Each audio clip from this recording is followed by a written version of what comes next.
you doing? Turning it up. If I'm gonna get loud, you're gonna hear it through the mic. This is my job. Right. I'm doing my job for you. Okay. Get out of here.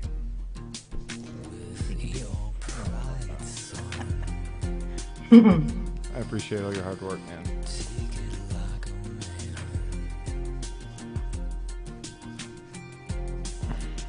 Didn't get a D-Live notification. Shit. Let me make sure it's going in the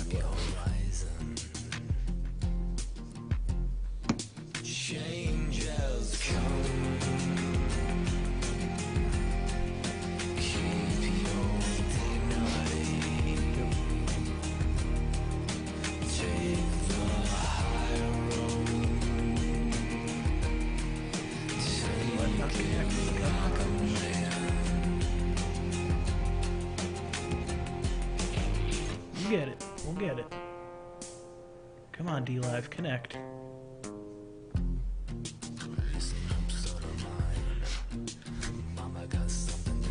Son of a bitch. There we go. Okay. I just got the notification. Excellent. All right.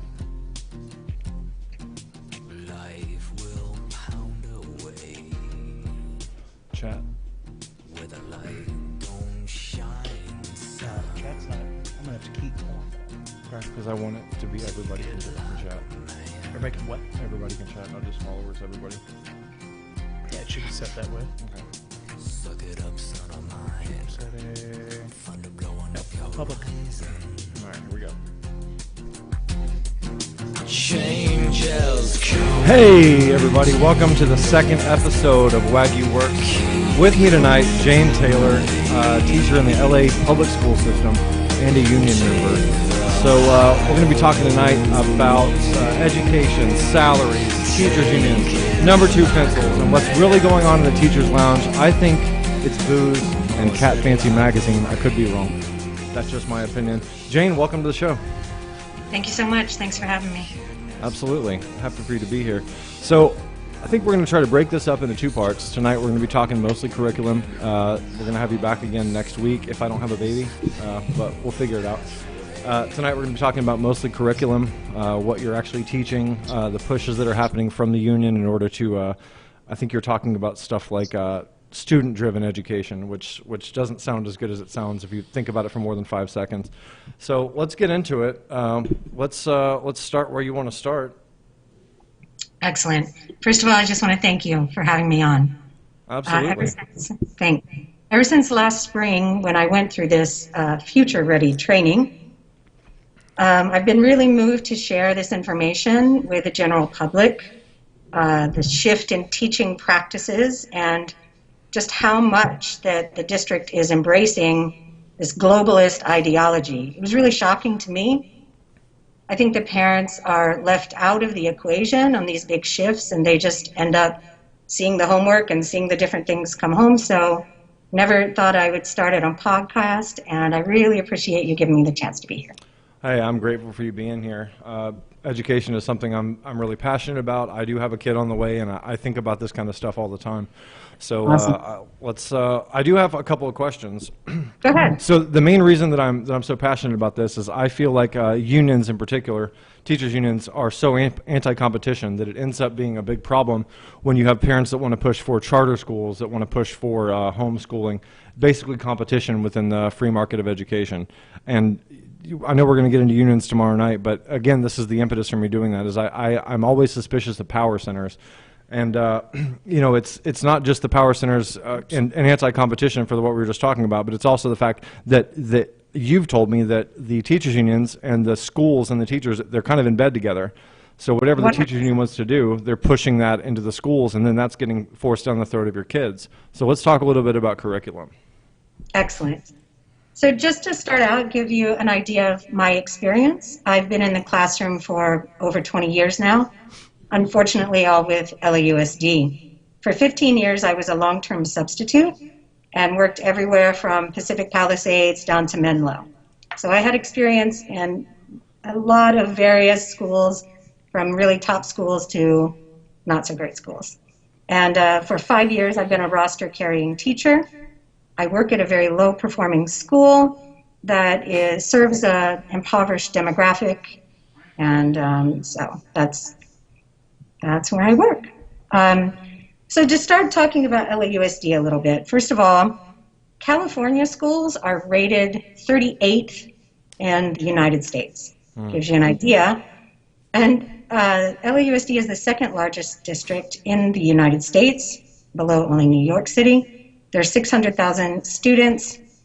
And I was looking it up online because I wanted to get stats really right.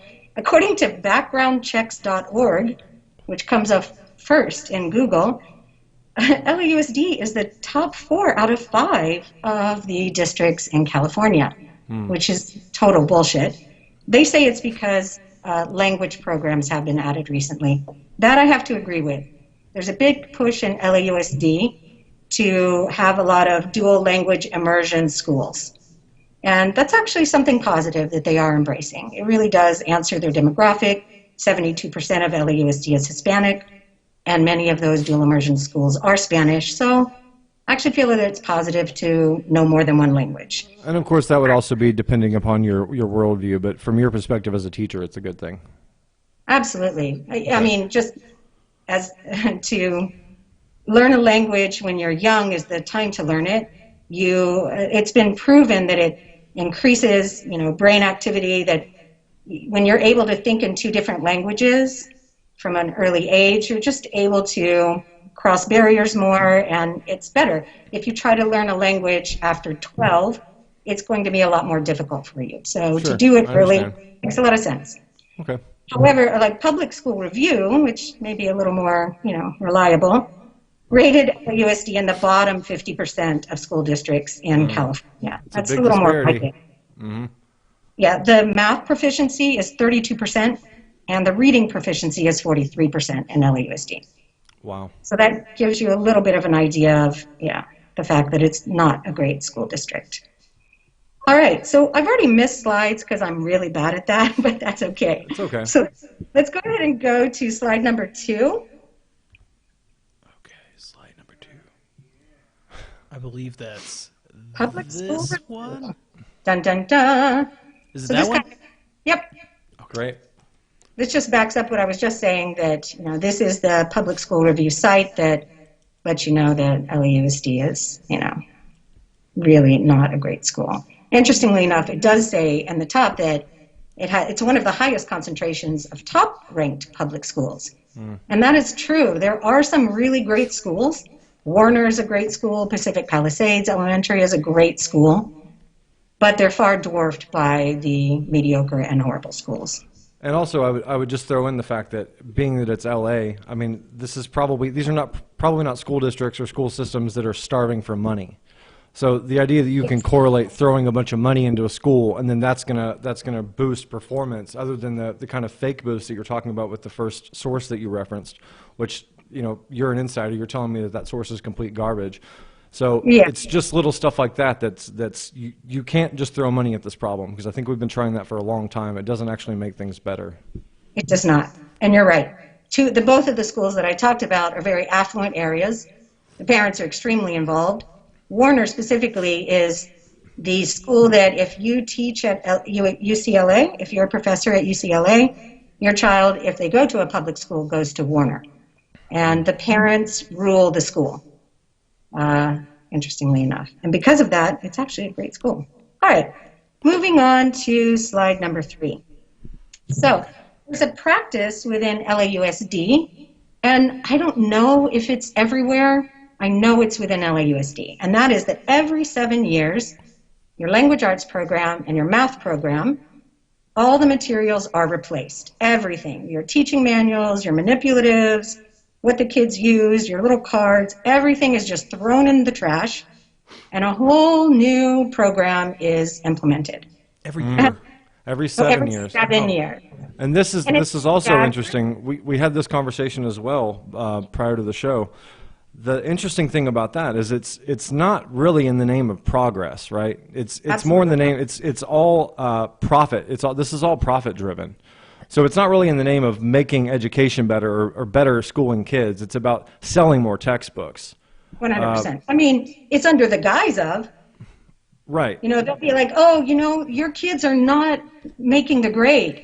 And that's all got to do with curriculum. All of your problems will be solved when you get all these new materials, and it's going to be great. And first of all, every time you get a new program, the first year that you implement it, it's not going to be great. You have a whole year that you have to try this program on. You have to fit it to your demographic. And especially in LAUSD, we have vast, differences in the different neighborhoods and demographics and what they need and what you can use with them. So the entire first year, you're playing catch up. Yeah. You're playing catch up, and you're not going to be good at it. The second year, the kids suffer. The kids for that first year are suffering because of this supposed new, progressive, better textbook. That essentially 100%. They're just like, oh, we forgot to put an asterisk after this guy's name to notate that he was a slave owner. Yeah. Which doesn't really help anything at all. But okay, continue. Yes, exactly, and deeper than that, but yes. Okay. So slide number 4. So to add to it, it used to be just textbooks, teachers' manuals, etc. But now everything that we do also has an online platform that goes with it. So there's a whole other chunk of money. So you have all the materials, but you also have, so Benchmark Universe is our new English language arts program. And you can access all kinds of stuff to use it online, and they want you to. Some of it's good, some of it's just a hassle, right? And this is all about blended learning. So this is what they're calling it now, when they want you to teach the children more through their technology, through their iPads and their laptops, than you do as a living teacher. They want the content coming from them, from their prepackaged, they've already decided how it's going to flow. They've already decided the bright and shiny way it's going to be presented.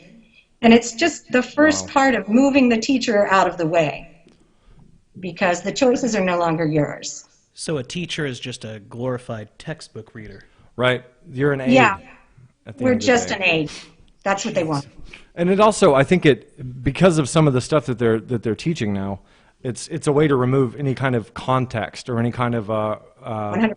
A reverse from the narrative of any way. Yes. So we're funneling this stuff directly into kids' brains, and we don't need you getting in the way. That's right. Absolutely. So, it's just like the new iPhone. You've got to get the new iPhone. There's really no reason for it. The upgrades might be worse than you had before. You'll get used to it. You'll love it, and you'll buy the next one when it comes out.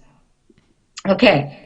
So now this takes us into the actual future-ready training, which is what I've really been wanting to talk about. So that would be slide 5. All right. Jumping into module 3. Unfortunately, I lost the slide decks to module 1 and 2. I'm really ruining that, but that's okay. So 7,000 business owners, administrators, and teachers took this training last May. And as far as teachers, there are about 1,000 of us who took it. Really, bright and shiny. We're like, future ready. It looks so great. That's the thing about all of this. It's always packaged in a way to make you say, well, of course I want to be future ready. Of course I want my students to be future ready. And as you were pointing out, not every teacher is about that, but there's a good percentage. 1/3 to 1/2, depending on what school you're in, are people who are really interested in making sure their students get the best education possible. So they paid us teachers $1,000 to take this training. It ended up being an 8-week training. And so time-wise, the money isn't that good, but still, just the fact that they could spend $1 million on teachers going through this is pretty big. And that's not even the production of it. That's not creating the whole training and paying the facilitators, but that is just paying the people who took the training. And then just to kind of juxtapose that a little bit, we didn't have math books at school for 4 weeks into this semester, this last year. So here we are online learning, and our kids don't even have math materials for a month, but they could pay $1 million for teachers to go through this training. Unreal. Yeah, you can tell how much I love it. Okay, so they started out, first of all, just shaming us. Just here we are, just ready to go, give us information, we're going to soak this all up. And they just let us know we needed to take it down a few notches right away. So they introduced the concept that the idea of calling ourselves teachers was really passé. And they know that we're used to kind of being, the big disseminator of knowledge and having all this power, but we just needed to step down. So, and start thinking of ourselves more as facilitators, not teachers. They specifically used these words. The model of sage on the stage is outdated. So you are no longer the center of learning. You are no longer like this person who really has any power. You're literally just an aid, as we were just saying before. So I know we decided, and I hate to cut you off, but I know we decided we were going to do this a specific way with curriculum and then unions, but I think it's important to point out the fact that the teachers' unions treat you in such a way that it makes the fact that they're trying to push you out of the way that much more infuriating. Because they're basically forcing you to strike. They're forcing you to do all these things that's coming out of your pocket. So they're forcing you to fight for what is essentially your extinction, for the extinction of your job, which has got to be infuriating. It's absolutely infuriating.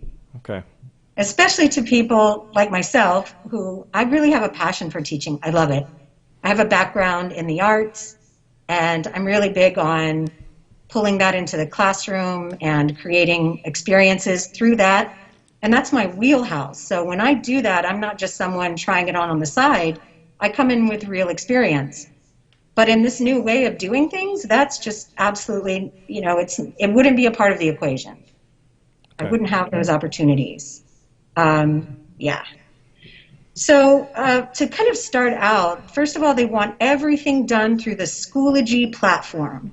So Schoology is a platform that was set up for middle school and high school, but now we have to use it to assign things, to communicate with students. They have to log onto it every day to get into their Zoom, and it's just horrible. So it's got tiny font, huge words.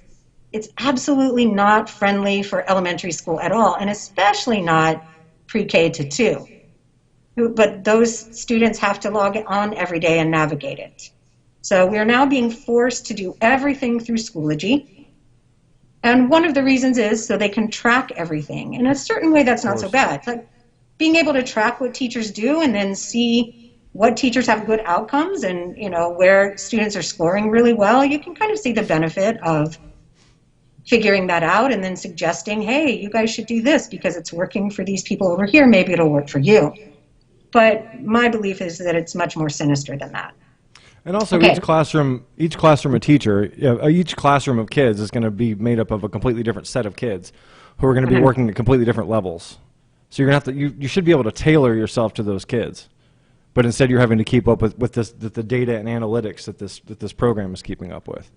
Yeah. Okay. Which is just, and the interface is just not set up for young children in any way whatsoever. Okay. So then they deal with kind of a daily frustration of kind of trying to figure it out.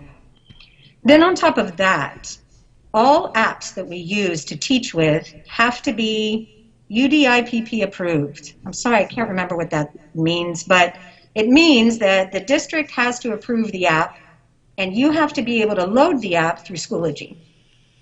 If you can't use it.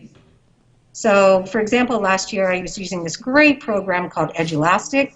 It goes with the Eureka Math that we're teaching and really allows me to, for example, assign an assessment and look at a dashboard, and while children are taking it, I can see who has gotten a question right, who has gotten it partially right, if they skipped an answer. I can go into the test and look at their answers.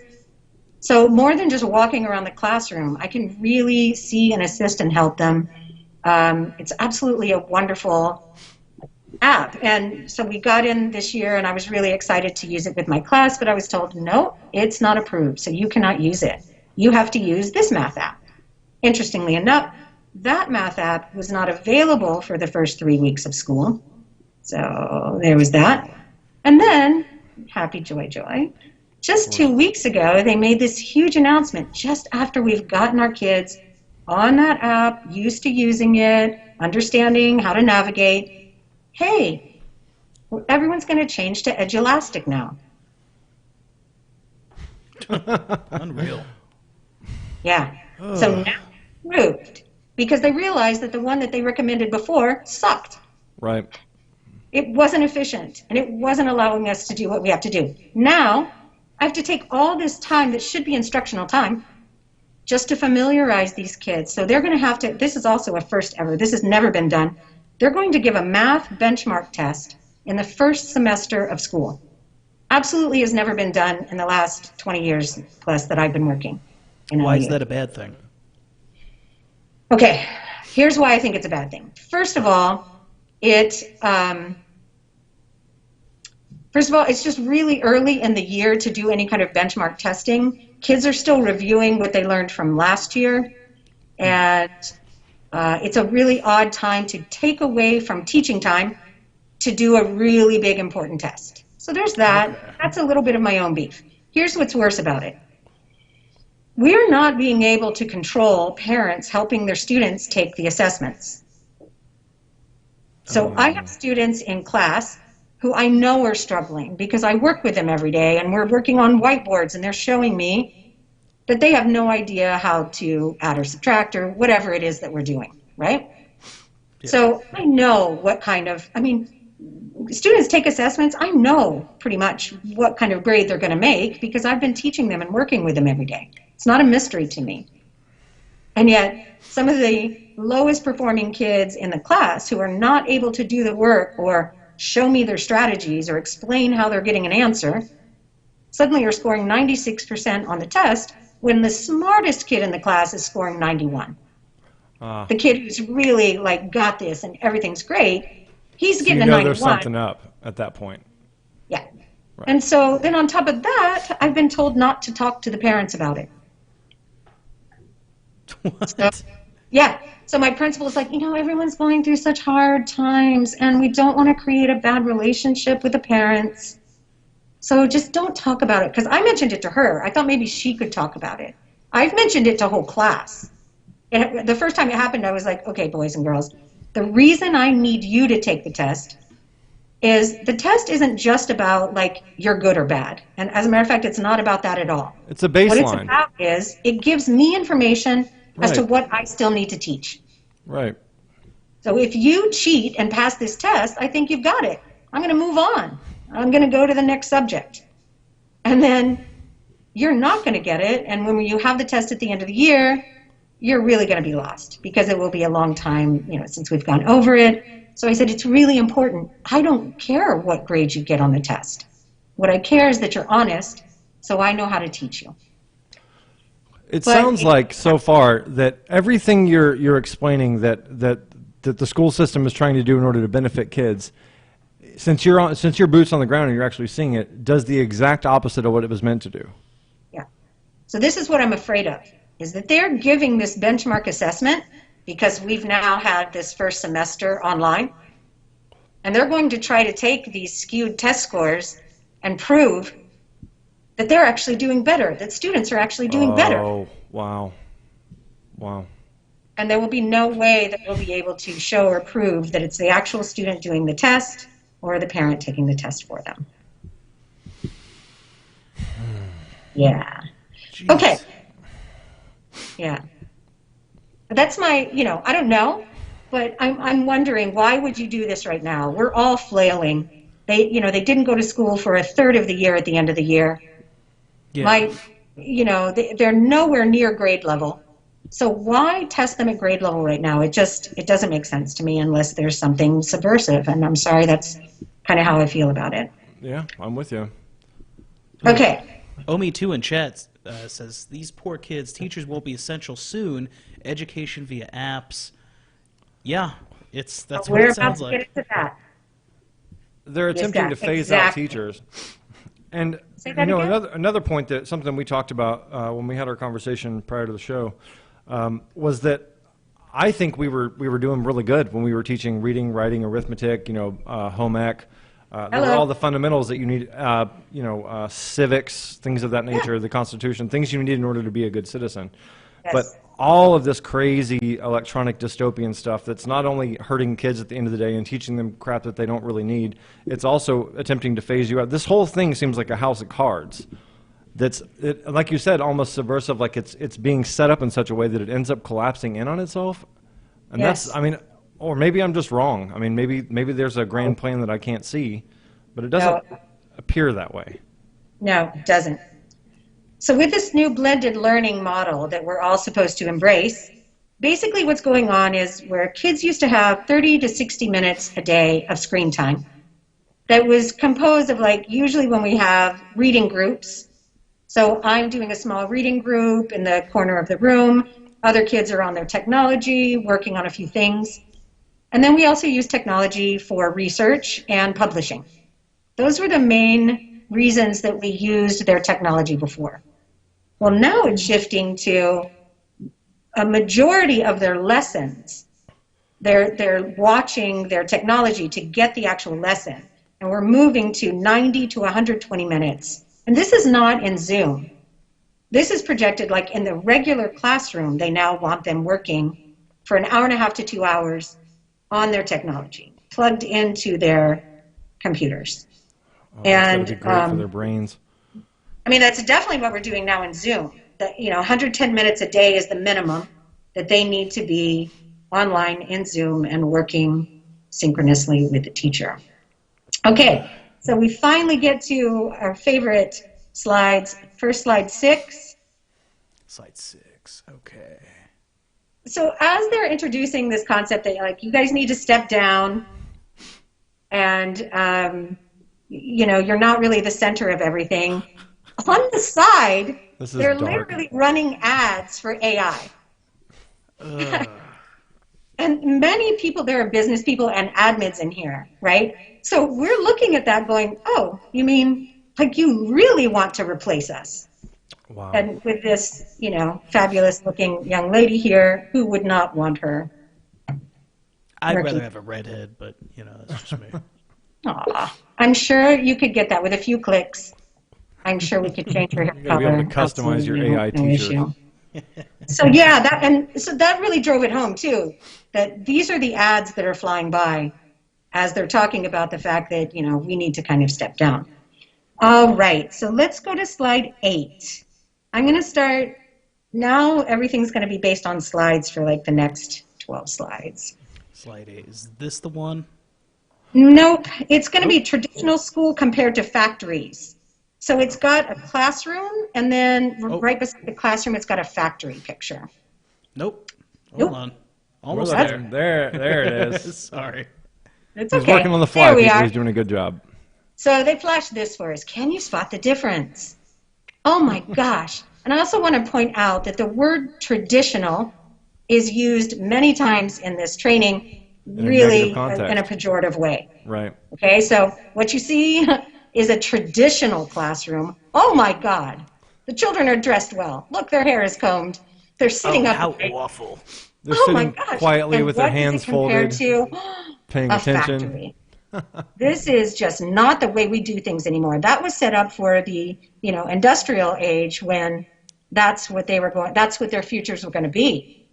But now, please go to slide 9. Now we're entering the world of blended learning. The panacea, the everything, what we all want.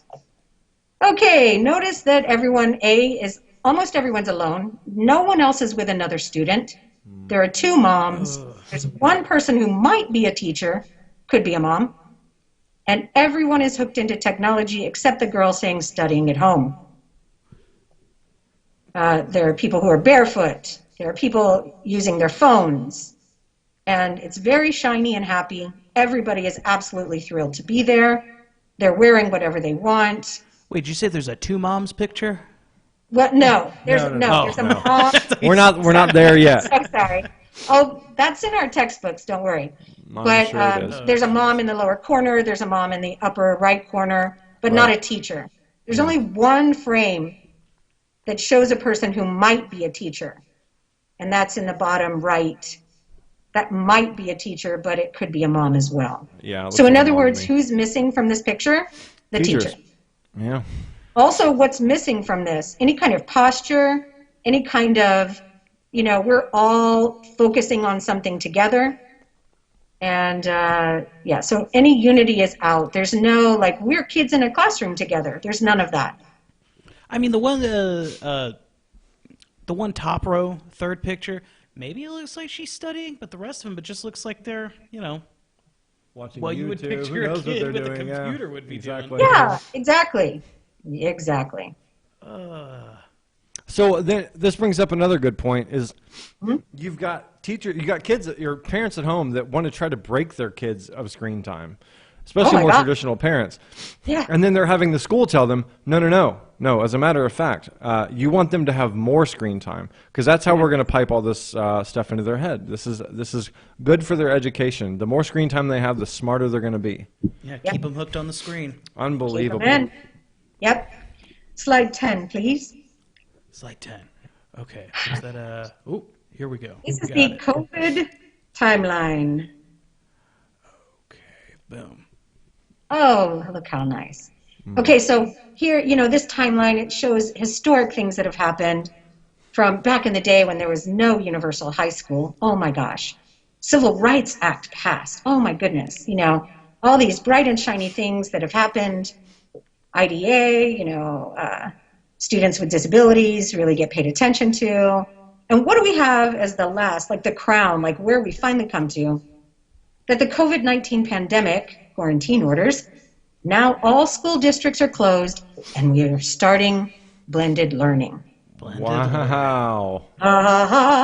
So in other words, we have to do blended learning now. COVID is the advent of blended learning. It's like they were waiting for something like this. Well, yeah, that's the point is they would have had to have all this curriculum and all this tech and all the software design. They would have had to have all this stuff kind of just like they're just holding it back. They're just waiting for the right time. This stuff takes a lot of time to produce and write. And Absolutely. And I'm not a crazy conspiracy guy, but it's a little strange. Isn't it? Yeah, it's a little bit strange. As Bill would say, plandemic. yeah. Plandemic. Exactly. All right, so let's move on to slide 11. Okay. This is that a we PDF or drive- an image? I'm sorry, it is a PDF, and this is the evolution of curriculum. It shows the 19th and 20th and 21st century teaching We had that styles and compares. You had it somewhere. I saw it a minute ago. Uh-oh. I might be messing this up. Hold on. Sorry. There it is. It's okay. There we go. Okay. Boom. All right, this also was really just floored me. All right, so check out the 19th century. This is considered, all of this is really bad now. Being right, copying or duplicating, I'll give you that, okay. Listening to the teacher, what? How dare you? That is listed as, okay, all right. Yeah, this is 19th century, not even 20th century, this is 19th century. This is skills. Listening to the teacher, oh my God. Accepting what you are told. I'll give that one a little bit. Okay. Working alone. I don't get how that was 19th century. Sitting still. Good Lord, we all need to work on that. Okay. Remembering facts. Oh my goodness, don't remember any facts. Showing respect. Showing respect. Showing respect is passé. Showing respect is not even the last century, it's the century before. Following instructions, throw that out. Being evaluated. Oh my goodness. So, it's just funny. I was just talking about, like, I evaluate you as a student so I know what you know and I can teach you better. But Exactly. no, being evaluated is out. Yep. And also streaming by skills level. So being like, oh, you are in this reading group, so we're going to work together on this reading level. It's literally considered 19th century. Okay. Oh, I need that. No, I don't. Here, I'll find it. I have it too. I thought Put it this. back up. No, it's okay. I have it. If you don't want to put it back up, that's fine. I'll put what back. It should be up. Sweet. I see it. So then, my bad. 20th century was standardization. Your time is slotted. You have this much time to work on language arts. You have this much time to work on other things. And that was mandated. And they're saying that's no good anymore. One size fits all. I'll give you that. Competition is no longer something, which is ridiculous because in the real world, you will be competing for jobs. You will be competing. So to take that away from the educational experience, and again, I'm looking at this from an elementary school point of view. This is about all education, K through 12. Text-based, oh no. Summative results, not learning for school, Like, you're not going to What? learn to teach you. Wait a Learning minute. for school. Hold on. Yeah. Wait Yeah. a minute.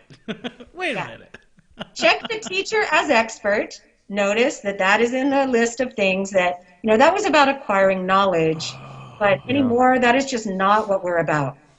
Proficiency benchmarks, all this standardized testing that we do, which is funny because we're still doing it if okay. Right. Single perspective and knowledge transmission. God help us if we transmit any knowledge to someone, because that should be done by themselves. Not your And job. that would also show that you have the ability to hold on to knowledge or retain what you're learning, and God forbid that we do that. Right? So, but for the 21st century, we need to be adventurous, creative, working with others. But I have a question about this, because nowhere in this plan are students like working together in the classroom. Now, they're global collaborators. They're supposed to be working with people, in other countries through their technology. But as far as working with people in a classroom, there's really not a lot of room for that. Imagining multiple solutions, questioning things, showing initiative, persevering, taking responsibility. And also, I want to speak to the taking responsibility.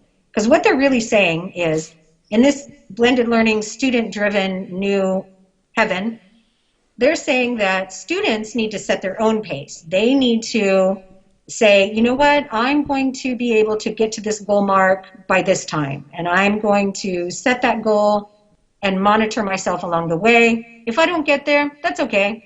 I'll get there when I get there. So it might be okay for high school kids to be like, this is what I want to do. They might have close to the executive functioning skills to do this, but they're not talking about just high school kids. They're talking about elementary school kids. Wow. Taking responsibility for when they move forward in skills. Learning for life, and there's the self-evaluation. So no more testing of them. They evaluate themselves to see if they've made the progress that they should have made. I gotta say, I sucked in school, so I kind of like all this stuff. This sounds great. I think it's heartbreaking. When I saw the image of the kids, the schoolroom compared to the factory, I go, yeah, let's get back to that. I like that better. Honestly, I'm there are some things that can be loosened up about it, but there are a lot of things that are good about it. well. People know if they know me, I'm virulently anti-progress. So the farther back we can go, the better, as far as I'm concerned. Nice, nice. Okay, so let's move to slide 12. And it's interesting because you brought this up, and so because you brought it up, I really got into presenting on it. Great. And you brought up the concept of like, look, not every student should learn everything. Like, you should be able to look at aptitude and interest and be like, yeah, if someone wants to go on a certain path, why not support them in that path instead of making them jump through all these hoops and take all these tests and learn these things that are never going to be important or valid to them, right? So again, another bright, shiny thing that kind of answers that, but also leads to teachers being obsolete. So UDL is called Universal Design for Learning. It's a scientifically valid framework for guiding practice that provides flexibilities in the ways information is presented, in the ways students respond or demonstrate knowledge and skills, and in the ways students are engaged, and it reduces barriers in instruction. So in other words, if you don't understand grammar, if you don't have good grammar, and you don't have a good vocabulary, well, you can learn through pictures, right? So and I am not kidding you, this is how they want it. So first of all, you kind of mine the students for interest. So for example, if you find a student who's interested in music, then as a teacher, you are supposed to construct a program for that one student to learn everything through music. Math, language arts, science, history, health, should all be done through music to meet them at what their interest is. And then it's impossible because you can't design, 20 different programs in all of the different subjects for each of your students. Unless you are AI, unless you're a computer program who already has preloaded things that, oh, we're going to teach them how Or, to, do some algebra. If you had smaller classrooms. Well, which even if you have a never smaller gonna happen. classroom. Even if you had a smaller classroom. So I've had small classrooms because I'm in a low-income school, and we've gotten some grants for that, right? And I do a lot of like figuring out what my students are interested in and then bringing that into one subject or another. But it's not done all at once. For example, students are really interested in engineering. So once a week, I put out, a stack of papers and pick groups, and whoever can build the tallest standing structure in a certain amount of time wins a little toy or prize. And so they get to practice engineering. And the thing is, like, we had a student, very low reader, really bad, behavior patterns, hates school, just bad attitude, and just doesn't engage hardly ever at all. But through these little engineering activities that we put on, we found out she was better than anyone else. She just had a really natural ability for putting together random materials and making them work in a certain way. But she wouldn't have known that. And this is the thing about UDL, because you're not supposed to tell the student what to be interested in. You're supposed to find out what they're interested in and then build an entire curriculum around that. But then they're going to miss out on things that they have no idea that they were interested in, that they might have an extremely amazing aptitude in. Like, we put this kid in robotics, and she just, was amazing. And everybody was so glad to have her in there. Now this whole thing opened up for her, and she has pride. She wants to come to school. She goes to competitions. But if we had let her, if I had taught her through TikTok videos, which is pretty much all she cared about before, she would have never discovered that.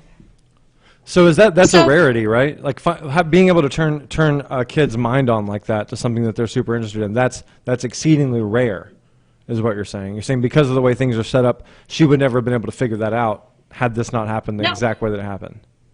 Well, actually, I'm saying that the way that if I get to be sage on the stage, if I get to switch around what we're doing, saying we're doing an engineering project now, and we're going to work on, a reader's theater thing, or we're doing some different kind of research. So giving students different opportunities and actually getting them out of their comfort zone to participate in things that they might not have been interested in before, to me, that's something that I do because I have the freedom to present and change the daily curriculum. But with this blended learning, I'm out of the picture. I don't have that opportunity. I'm not allowed to make those choices because then I'm making choices for them. Which is verboten. Yeah. Wow. And also a lot of this on, blended learning is so about them being into the computer that there isn't this chance to come together, work in groups more. I mean, they say it is, but we don't see it. It's not showing up. Okay, so let's move on to, that was the definition. Let's move on to 13.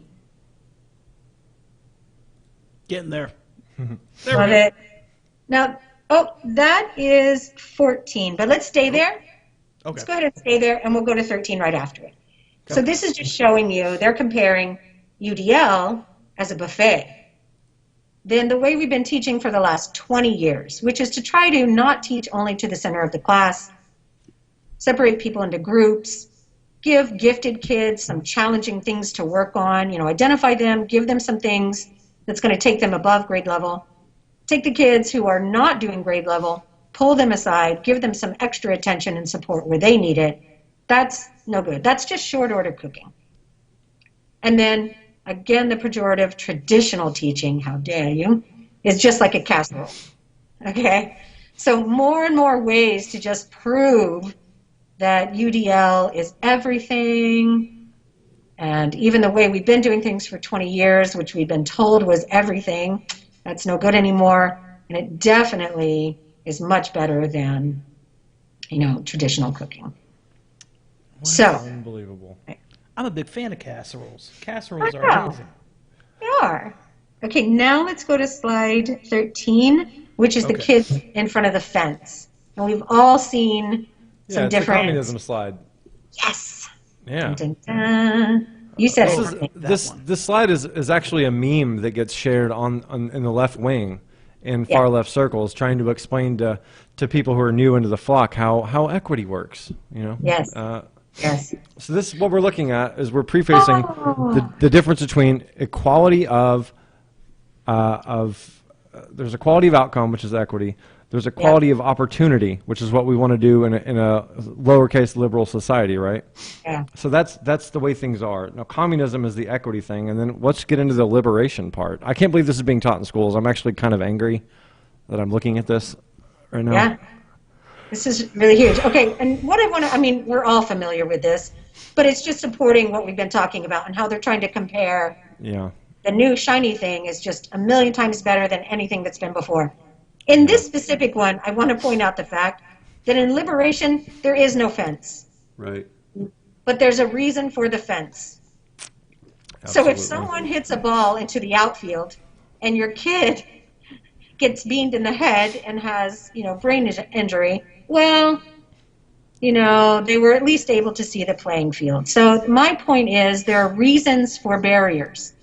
First of all, life is challenging. Everything shouldn't be provided for you. In no situation where everything is provided for you do you end up really coming out on top. That's It right. creates people who are lazy, who are unmotivated, and if everyone has the same thing, kind of who cares? So yeah, and to me this graphic is just so horrible because something that is very necessary is missing, but it's seen as the way it should be. And if that's in textbooks, that is actually something that they show to kids in a positive light where you work.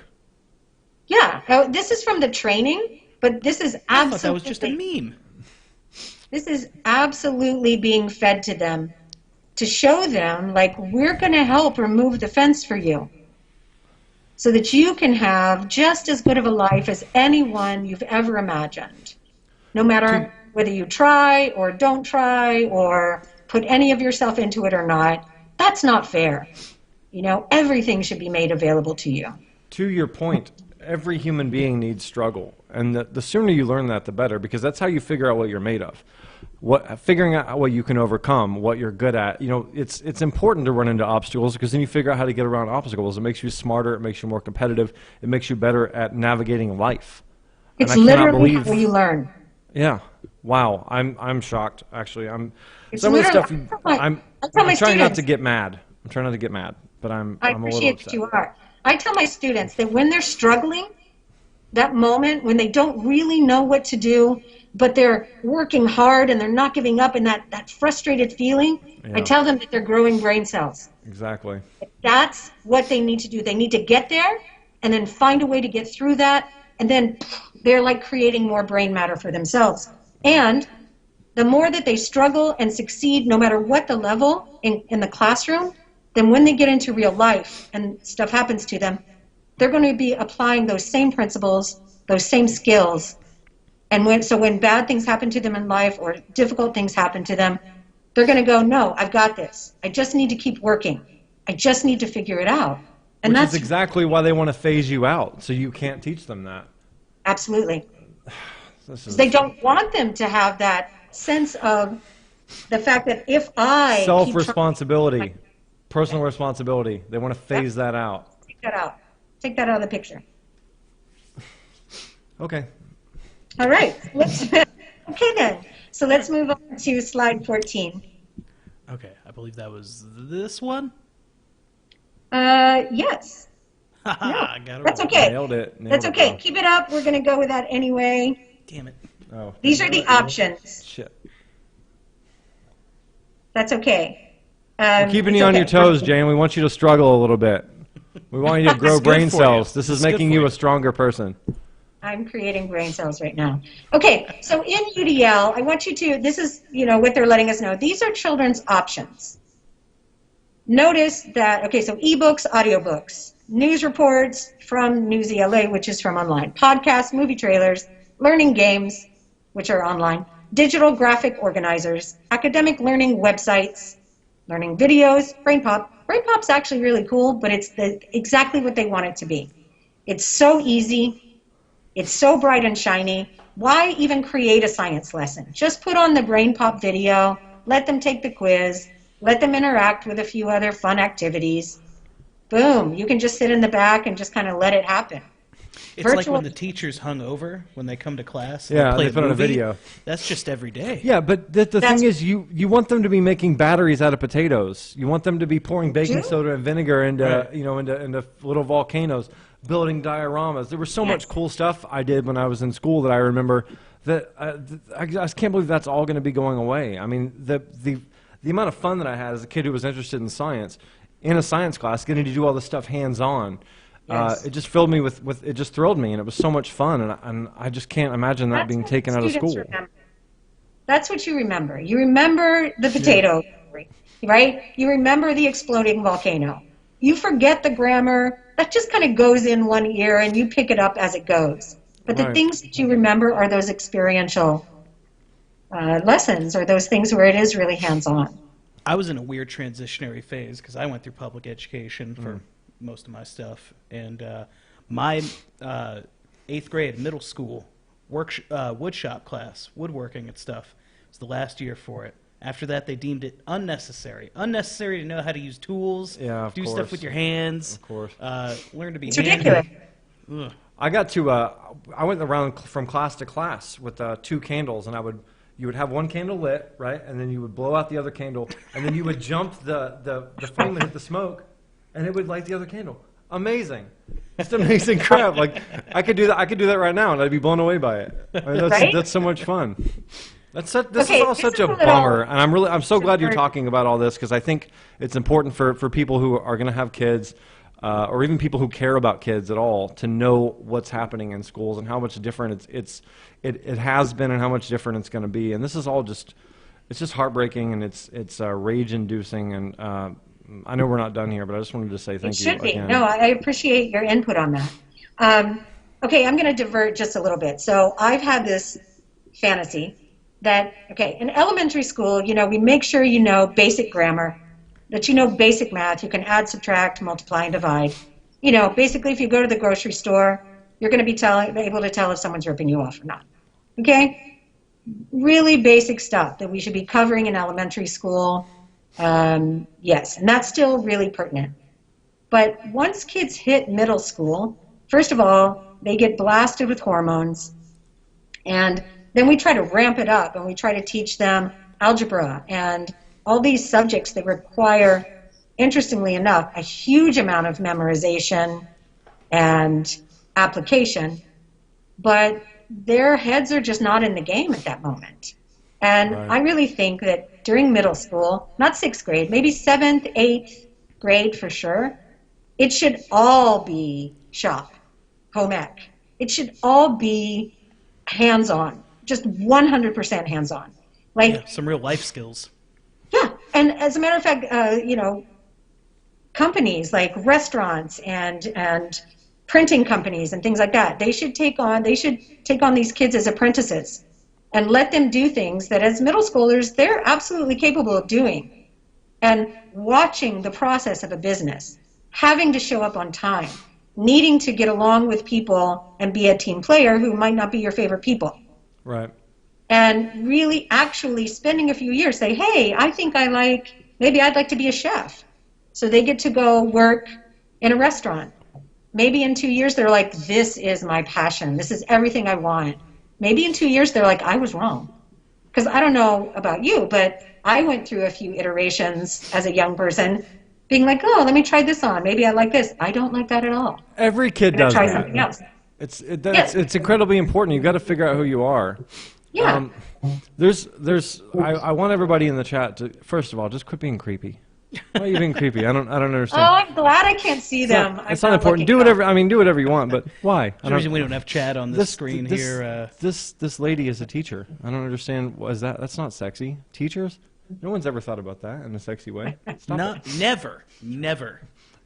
There's an interesting comment by a buddy of mine, Angus Scrim, who says, public schools aren't preparing these kids for college, and then college is starting to dumb things down to adjust.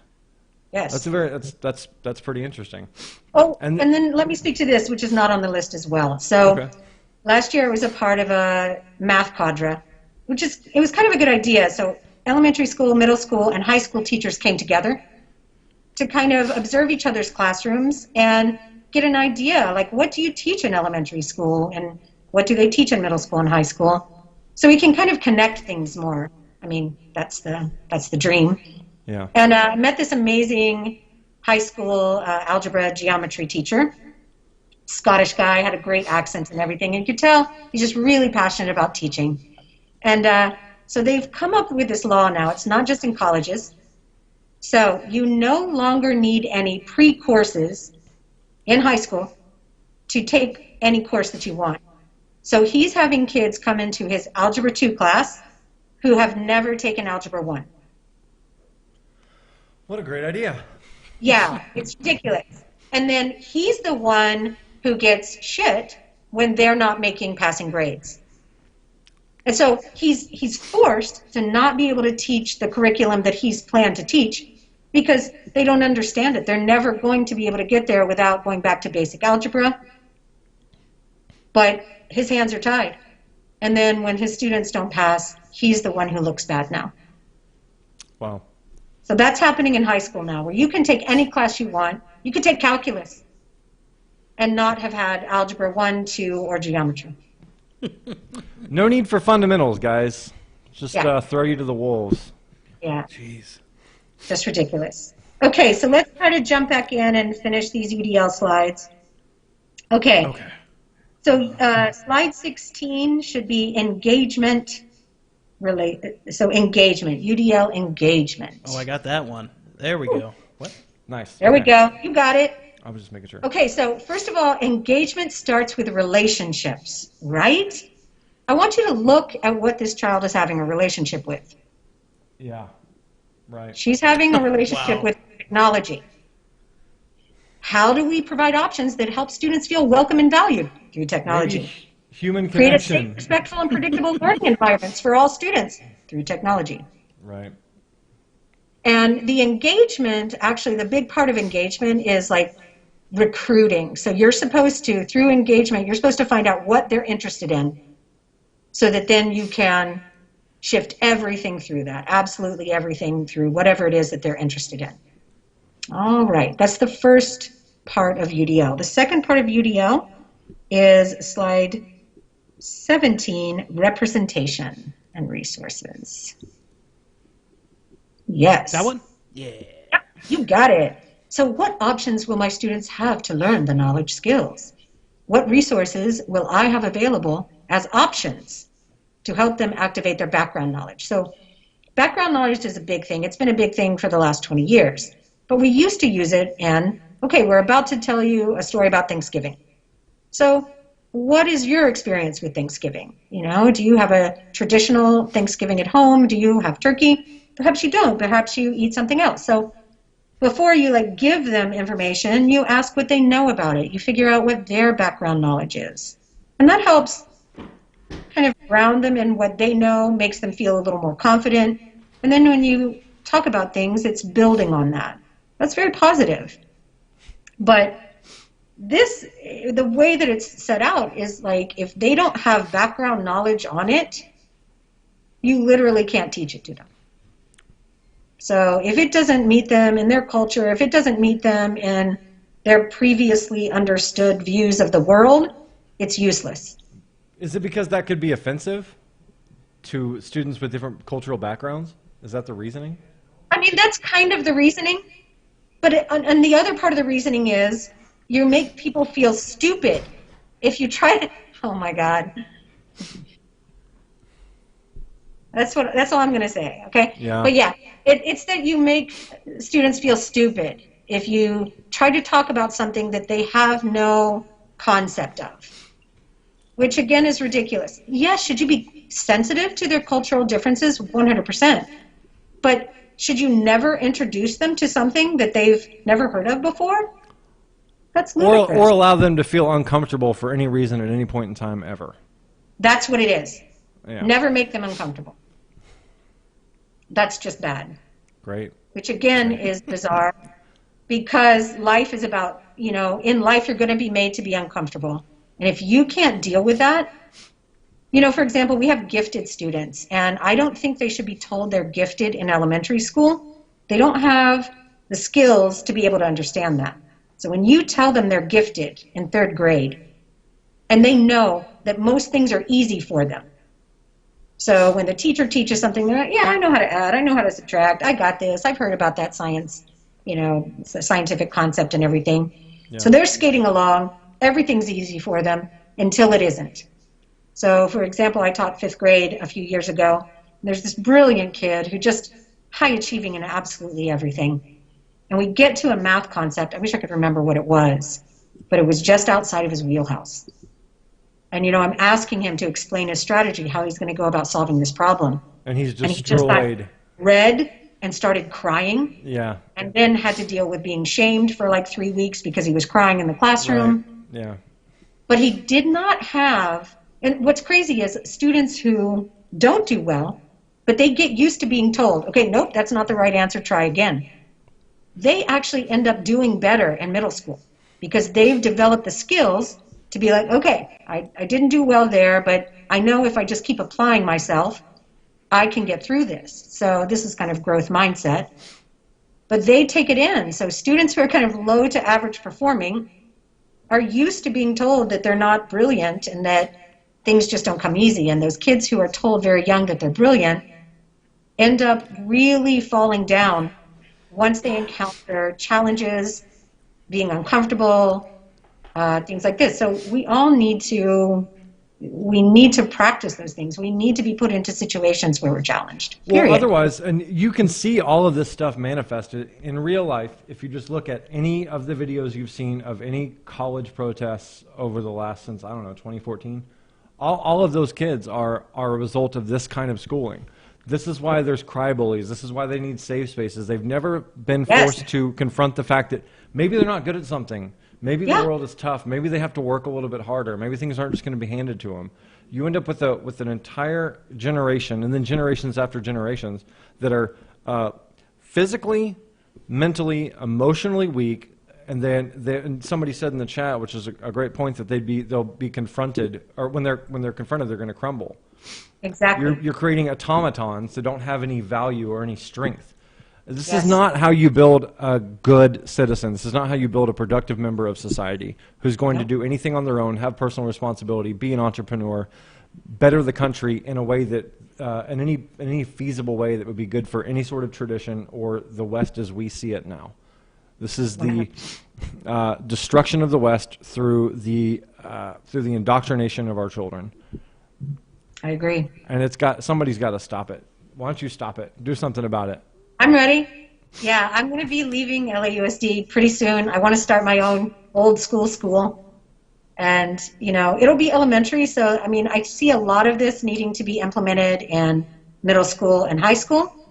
But I'm going to go where my experience is. And there are a lot of people who don't want this for their children. So I know I'm going to be able to go to an area and get the support I need and get the, you know, student body that I need and really roll with this. So what are you saying? You're going to teach? That's a thing of the past. I'm sorry, sweetheart. Mm-mm. Oh, no, I'm going to do it. Nice. Good for you. Yeah. Come to Texas. And the thing is, to start a school, all you really need is a teaching credential. That's it. Huh. That's it. You can start your own school. Really? Yeah. Huh. Charter schools. Yeah. That's a charter school. You start your own school. Yeah. My last 2 years of high school, it's funny, it was an accelerated school, but I think it was technically a charter school. And it's like, it kind of fixed all the mistakes of the other several years of shitty public education I The had. deceleration schools. Yeah, where they told you could do anything. Right. And, but really didn't really make sure everybody could do everything they wanted to do. They just said you could and figured that would work. So I went to accelerated school, and they told me I could do 5 things with my life. Right. But at least it was realistic. Shit. Reality. Exactly. My mind was already fucked by the other, 10 years of schooling. So. That's right. So charter schools is an option, but also charter schools get money, from the state and from the city. So, that is one way. But you can also just start your own school and fund it yourself. Find ways to fund it yourself. I mean, once you take out a lot of these high-paying admin jobs, it's a little bit easier than it would seem. Also now that, you know, blended learning is such a thing, so used to you would have to pay for textbooks and teacher's manuals. You can get all of that online now for free. Sure. Yeah. Sure. So if you already know, if you've already been out there and you've already, you know, had experience, and you can make choices out there that cost little to nothing. So you'd be paying for the building, the structure, you know, the other teacher salaries and things like this, but there's a lot of the costs that are removed. Or you could just like do it in like in a house maybe, where there's just one lady, and then she teaches you like reading and writing and arithmetic, and then you go outside for a couple hours and like play with snakes and shit, and then you come back in, maybe have some lunch, and then you go home to your mom, and then she has you like do chores at home maybe.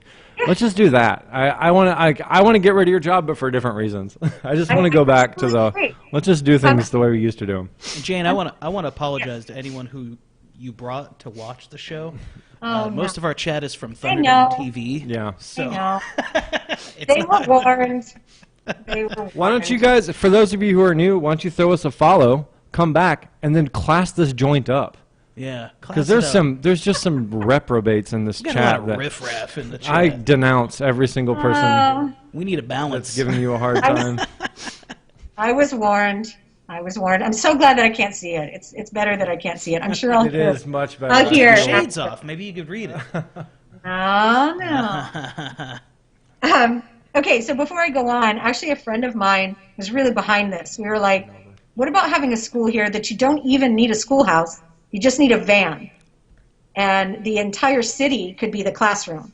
So, you know, one day we're going to the observatory and we're learning about science. Another day we're going to a farmer's market and learning about, you know, how that would work. So just actually loading the kids up in a van and taking them to different locations, getting out, doing some math, doing some grammar, you know, making sure you pull that along, but literally have the city be your classroom. That's great. There are all kinds of alternative ideas that could be embraced. There are, but the problem is teachers' unions, which we're going to get into next time, and they're the people who are preventing any of this stuff from happening with massive lobbying power and with shaming and bullying teachers who have any ideas outside of the stuff that you're talking about tonight. We've gone a little bit over, but we are going to do this again. So everybody who's come for Jane tonight, I want you to come back. Next week is the plan.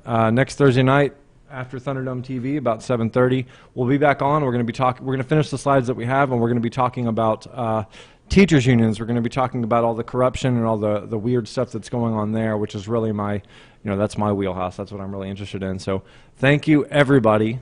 And a word of warning to them: if you come on during Thunderdome TV before the show, just keep in mind it's a pretty expand your horizons. It's a fun show. Also, can I just give a shout out to any of my friends who came tonight and watched? Thank you so much for your support. I really appreciate it, and you've all been amazing. Thank you so much. And also, thank you to everybody who donated. Thanks for tuning in. I know a lot of you guys came for Jane, but hopefully some of you guys came to see me do my little show here. So I really appreciate all the donations, and we'll see you next time. Jane, thank you very much for being a part of this. Thank you so much. Really Stick appreciate around. it. Don't hang